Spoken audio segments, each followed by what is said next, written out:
It's good to see you guys. It's good to be back. The bye, we were able to do a lot of self scout. I thought I thought we really improved in that area. We had a lot of our defensive analysts and GAs break down our offense from that perspective, from their perspective, and got into detail. As if Baylor were to play our offense, and then vice versa. So offensively, our analysts and GAs looking at our defense and ways to attack it and things that stand out and stick out. And so we spent the majority of the week doing that. And I'm appreciative of everyone's work and their efforts there. We were able to get some good work practice-wise on 2 particular days, and then had a day where it was just young guys scrimmage. And I thought that went really well. Some guys that maybe don't see a lot of time was able to showcase them, and we had our players as coaches, and we had head coaches and coordinators and guys calling plays and all of it. So I think there was some fun with that. And then we had our coaches get out on the road recruiting, and so I think a lot of good feedback in terms of reception and in terms of what they're able to see and who they're able to talk to and all of it. So positive momentum in the recruiting front, but it's good to be back. It's to have some time off, I think, is well needed. Our staff and our players have really invested into all this, and so it's nice to have a bit of a breather. But I miss the routine, I miss the grind, and so it's good to get back into it. So I'm looking forward to a good day today. And we've got ourselves a great opponent at the end of the week, and looking forward to that challenge. Take any questions you guys got. Dave, Texas obviously has a very explosive offense. What kind of challenges do they present? I think when I look at first of all, I've got a ton of respect for Sark and just his pedigree and his I think he's got a learner's mindset. I think he's always looking to improve. I think he's always looking to find an edge, and there is a hunger about him that I think whenever I watch him or I watch his teams, it kind of jumps off the screen. And I think that has been a major factor, I think, in him staying at the forefront of offense. Is his ability to want to get better. And so I think their throw game, their shot throw game, is what stands out the most. And I think their ability to get chunk plays and explosive plays is the best that we've seen. I think defensively we have not been the best at defending that, and so I think right away that becomes a thing. I think their running back is, to this point, the best running back that we would have seen. And so I think, you have a system or an offense that takes advantage of tighter secondaries, tighter coverage. When they played Tech played off quite a bit and tried to do some of the things I think that Arkansas did earlier in the year, and they were able to hit the dead spots in the zones and stuff. And so it's a attack that I think is flexible and is really efficient. But having 6-7 guys back there protecting, there's a lot of time to throw it, and they've been really efficient with those explosive plays. So the challenge really is going to become defending that, playing that top down, and having the people in the box that you need to defend the running back, and the jump cuts and the spins and the explosiveness that he has. And so great challenge. Dave, just to put it on the record from you, are you and your family set on Baylor next year, or would you hear calls from USC back home, LSU, where you've been?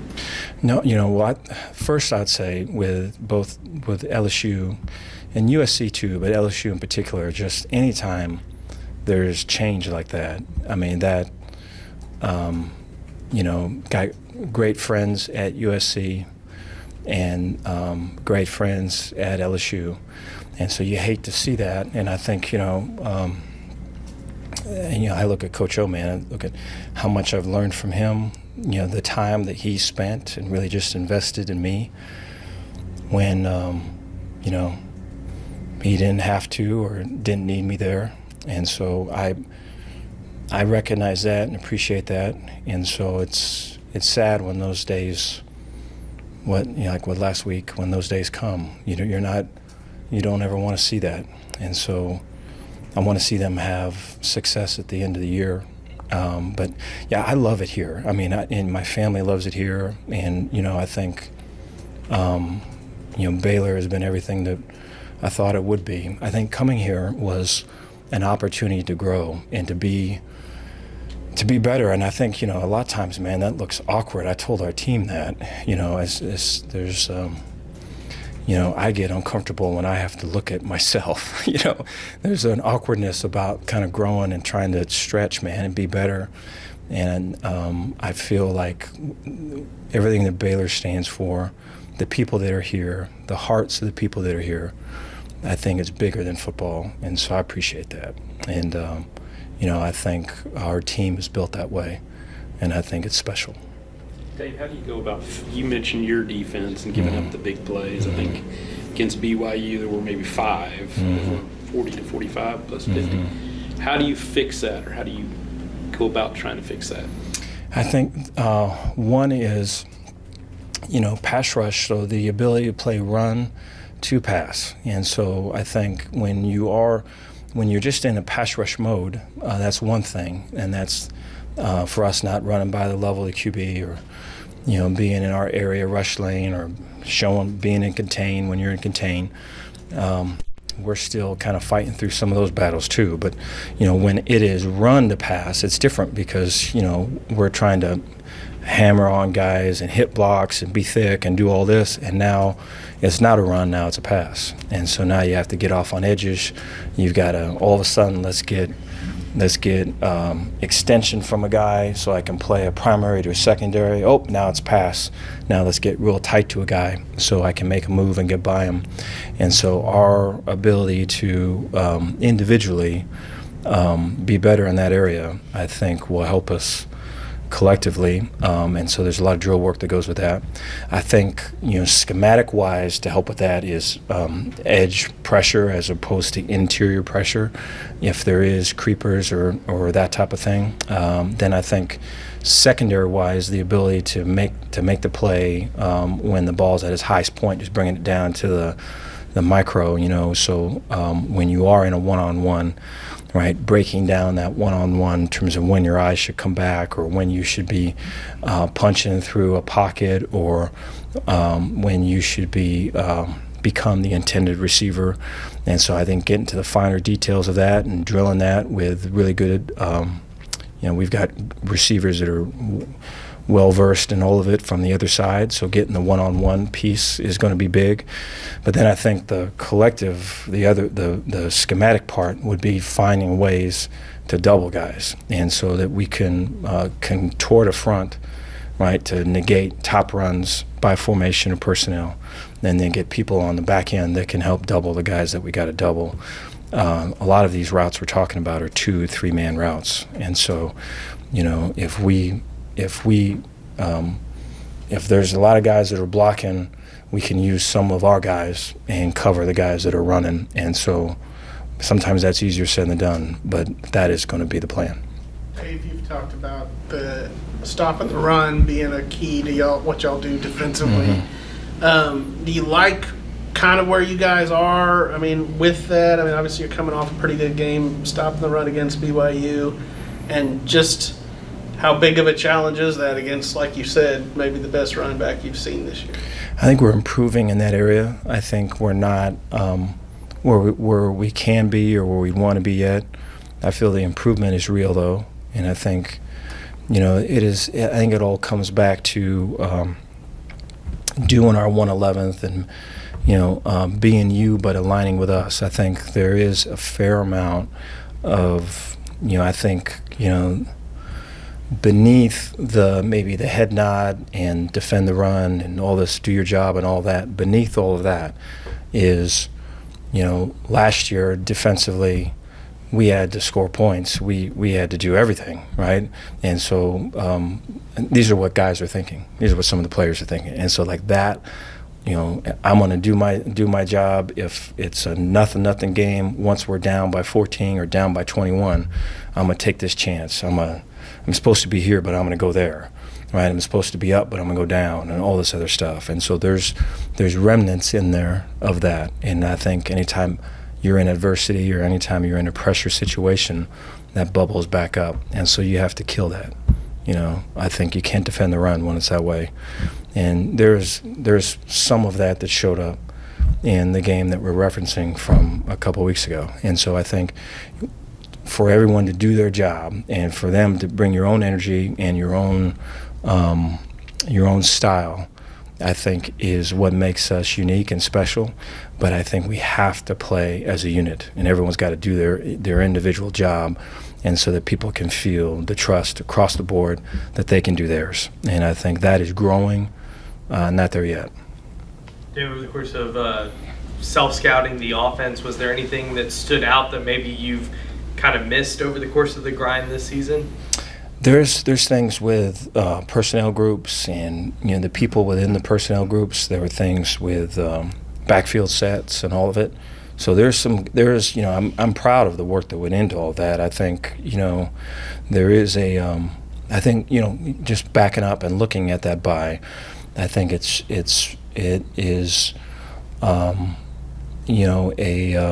a good reflective statement to say that with the time that we got, we're going to work on us, right, as opposed to looking ahead and all of that. And so I'm glad that that's the way we think, and that's what we accomplished, But then to do it with the detail that we did, I think is something that can separate us from others for sure, because there's a fair amount of I think anytime you're talking about cats and dogs, really, when you're talking about offense and defense, they're walking the same path, but they can see it and react in much different ways. And I think the defensive perspective, I think, can open up a lot of maybe things that were in plain sight, maybe just new ways of thinking of things. I think all of that came to pass this past week. Dave, what kind of a addition has Grant Miller been for the offensive line? Grant's a perfectionist, so you appreciate that about Grant. I think Grant is detailed. Grant is all the way in. I think from the very beginning he was that way, and so I think coming from Vanderbilt, was a captain there, and I know there's some strong history with Baylor with his family, but I mean he laid himself bare for us right in the beginning, and I think he was coming over a time when it'd be easy to say like what the H is going on with Baylor, and so I appreciate that from him. And so I think just like his work ethic and his his continual growth, because he's grown a lot just in himself. I think for all of us that want to be perfectionists, there's a time and a place, and I think he's grown a lot in that area. And so it's been fun. I'm glad we got him, man. It's been fun to have him. Just in terms of Jalen being named a Thorpe semifinalist today, what makes him so special in that defensive back area? He has a real strong intensity about him. Jalen's he's a great person, and I think he's he's hooked up right in terms of there's certain guys that can walk into rooms and just get it, kind of read the room and see it and know where everything's at. He's one of them. I think his moral compass is very strong. I think his sense of right and wrong is very strong, and so I appreciate that about him. I think very instinctive. Might be our most instinctive player, really kind of by a mile in some instances. And so I think, he gets to a place on the field to where, his intensity takes over, and then his instinctiveness takes over, and he's like a different person. And so we enjoy having that Jalen on our team too, as well as the one that's, off the field doing everything right. And so I think he is, when he speaks, people listen to him. And I think he, like we're talking about with Grant, has grown quite a bit in leadership and in recognizing that he does have a voice, and recognizing that people want to follow people that do stuff the right way, and that he's one of them. I think all of that has been a journey for him. Dave, this is the 111th meeting between Baylor and Texas. I don't know if you're aware, but Jerry Hill was at the first one. Might be, one of the last. I mean, obviously, you guys will play him again next year, but down the road, they're leaving the conference. Does that add a little extra to this matchup, and do you expect the reaction from the crowd at McLean might be a little different than it was for BYU? I can see it. I think it's interesting you bring that up, because I think it's fun to be a fan, and the having the bye, I think kind of almost reintroduces you to being a fan, and having wanting to be able to say hey, my team won, and the bragging rights and stuff that comes with it, I think is a fun part of being in sports. I'm a big Dodger fan. The Dodgers lost, and it's rough, when you're on that side of it. And so I think anytime that you can be a part of something that's winning, it's always better. But I think from a team perspective, I think one of the things I'm looking forward to is getting back in a groove and getting back in a process. I think when we left, everything had its thing. And so there was a way that we met. There was a way that we got to practice early. There was a way that we would jog from hash to hash. There was a way we ran on and off the field. And everything, there was no just we're going to show it up and let it roll. Like everything was something that had a philosophy behind it and was really structured to get the most out of it. And so I think when your focus is on those things, that really kind of you have the blinders on to the other things. And I'm excited to get back into that phase of it, because this past week your horizon can be big at times. Dave, if you were to give a call to action, what could the team use from the atmosphere of the fans on Saturday? I think just the engagement. I think just showing their passion. It has been growing. I think our fans and their involvement in the games as you go through. I think if you look back throughout week to week, I think it's gotten better and better. And so I think what an exciting game. I think this for us an opportunity to take that next step and improve on defense. Special teams wise for Texas might be their best phase of their team, and then for offensively is to assert our identity versus a real physical, and have a lot of respect for their coaches on that side of it. Comprehensive defense, and so I think with all of that, just the home field advantage and what the fans can bring, I think is going to play a major factor in it. I think for us as a home field team, we can take that next step too. You talked about being the more aggressive team all season. How important is that when you turn on Texas film? How important is that key for you guys Saturday?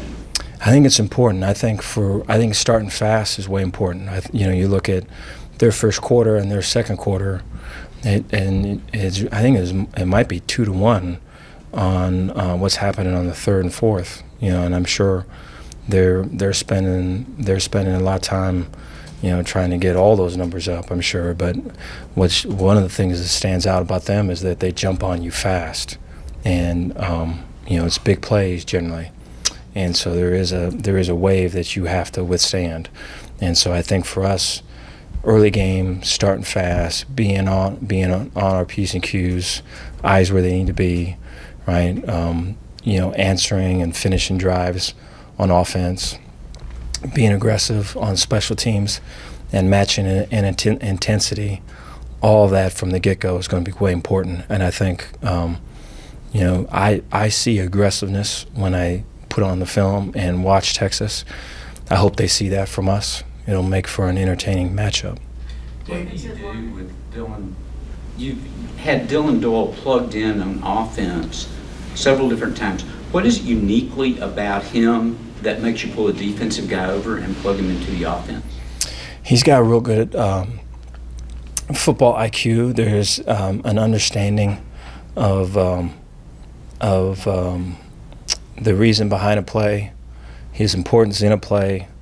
I think there's folks that will that maybe sometimes it's paint by numbers, and I think when there is goal line, short yardage, these type of situations, it's not always that way. There can be some chaos inside of the inside of the defensive alignment, and so I think for one of the strengths with Dylan is his ability to improvise, think on the run, and that shows up. I think his physicality, his size, I think his hands. Right from the beginning, I think when we had him over, we would throw passes, and it would be normally towards the end of the period, and in practice, and he was catching them all, and so then he started getting more and more, and then it shows up in a game. So it's pretty cool, just his progression. But I think his ability to kind of handle all of that in a real cool, methodical way just gives everybody confidence. And so before you know it, right, you're making big plays on the other side of the ball. Defensive line as a unit, thoughts on their growth? We've specifically kind of isolated Apu a couple of times, but the rest of the guys on the line, like Cole Maxwell and others. Yeah, improved.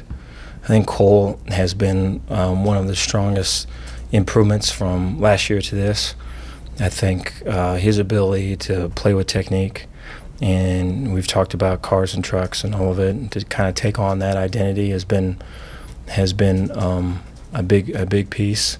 I think TJ Franklin the last couple weeks, really since Oklahoma State, has really been the most improved out of that unit.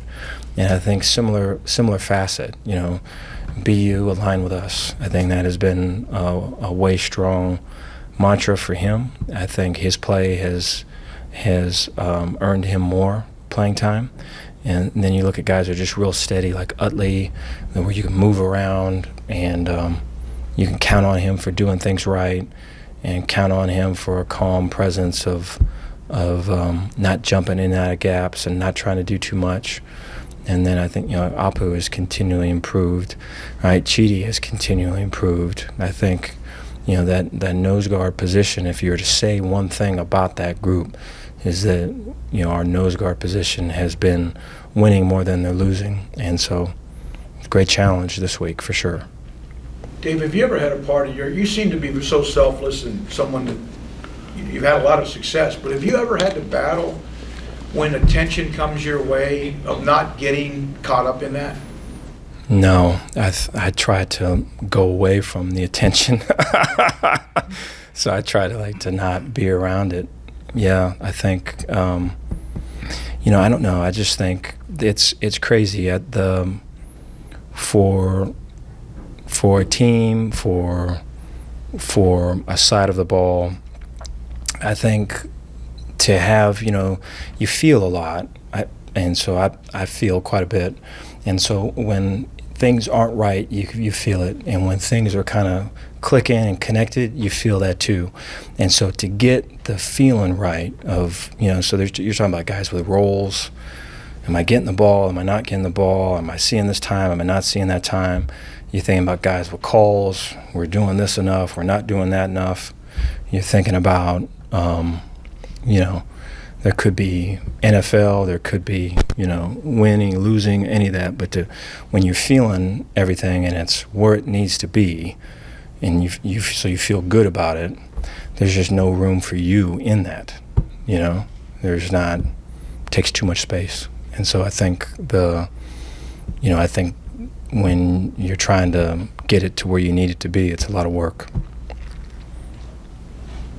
Just in terms of, you know, Abrams kind of in that lead back role, but how do you balance when you have two really talented guys in that backfield, carries and touches, getting guys in a groove while also, you know, limiting the amount of hits they take in a game? It's a really good question, and I think it's you know, it comes up when you have success, I think, and so you know, that's a pretty relevant question too, and not only in that position but some others. And so I think, you know, what you want to be able to do is find ways of maximizing what the guys can do, and then you know, featuring them so that they are doing what they are best at. And I think that has kind of led us to where we are now, because now we're on the second half of it, where now there's tendencies. And now there's, hey, you know, this number's in, it's this. If this number's in, it's that. And so now it's the ability to kind of grow from those initial roles and, you know, get outside of maybe a comfort zone. And so I'm excited to see kind of what's next with all of it. I think the ability for Abram to be around in some more of the throwing game, and for Ebner to be around in some of the more downhill run game, I think is only going to make us better. And I think you know, you couldn't ask for just two more selfless guys that want the team to win and will do whatever it takes for that to happen. Anything else? Nice.